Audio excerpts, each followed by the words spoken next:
esse conceito de falso profeta em Angola é diferente de falso profeta no Brasil. Muitos são os falsos profetas que vocês angolanos sabem que o Antônio, estou dando aqui nome fictício, o Antônio, o João, Miguel, Adão, são falsos profetas, mas eles não são vistos no Brasil como falsos profetas. São vistos e tidos como grandes homens de Deus. Principalmente aqueles que fazem alguma previsão ou falam alguma coisa sobre o cenário político brasileiro. Muitos começaram a falar de Bolsonaro, de eleições no Brasil, não só em Angola, mas também em Moçambique. Eu tenho feito uma crítica aos irmãos brasileiros. Eu noto muito a falta de discernimento. E se você é brasileira, se você é brasileiro, você está a acompanhar esse live, meus vídeos, entenda o que eu estou a dizer. Por exemplo, houve uma jovem que simulou ter saído do satanismo, uma jovem brasileira.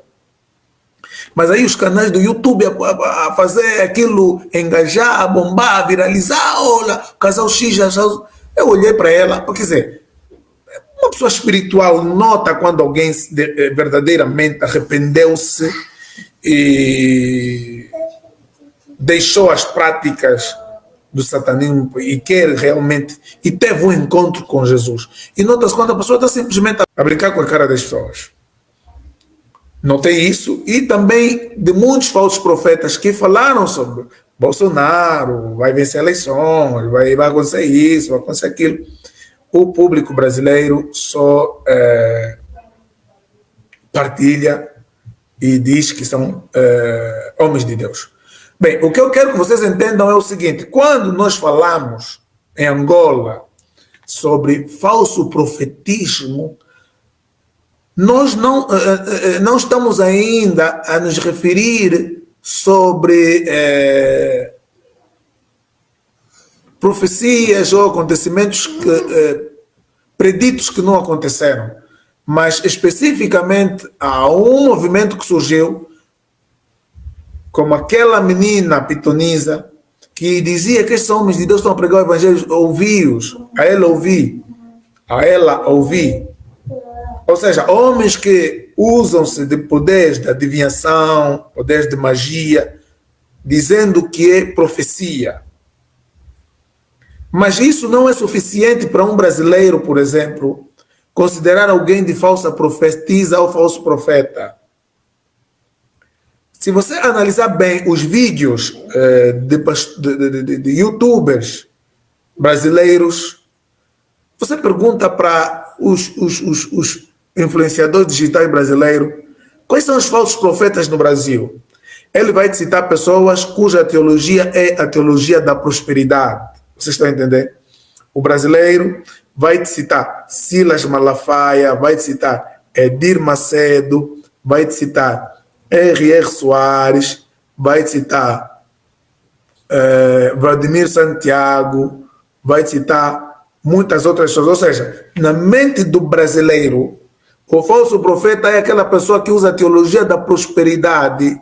Ele próprio enriquece, tem avião, tem fazendas, tem cabeças de boi, de gado, e as pessoas estão aí a dar o seu dinheiro. Na mente do brasileiro, isso é que é falso profeta. Na mente do brasileiro.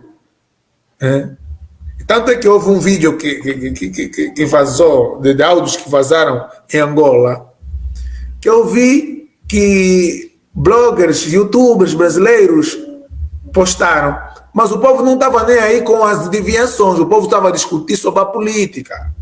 Não, mas o Lula não, mas o Bolsonaro não. Então, para você entender, aquilo que nós discutimos em Angola, a discussão em Angola sobre o que é falso profeta e sobre o que não é falso profeta, não é a realidade do Brasil sobre o que é um falso profeta e o que não é um falso profeta. Bem, a princípio há aquilo que a Bíblia diz. A Bíblia diz que todo aquele profeta que fazer predições que não acontecerem é falso profeta e não falou da parte do Senhor. A Bíblia deixa claro isso. Só que também vos falei aqui da jovem que, por exemplo, falou que esses são homens de Deus. Paulo, Timóteo, Paulo, Silas,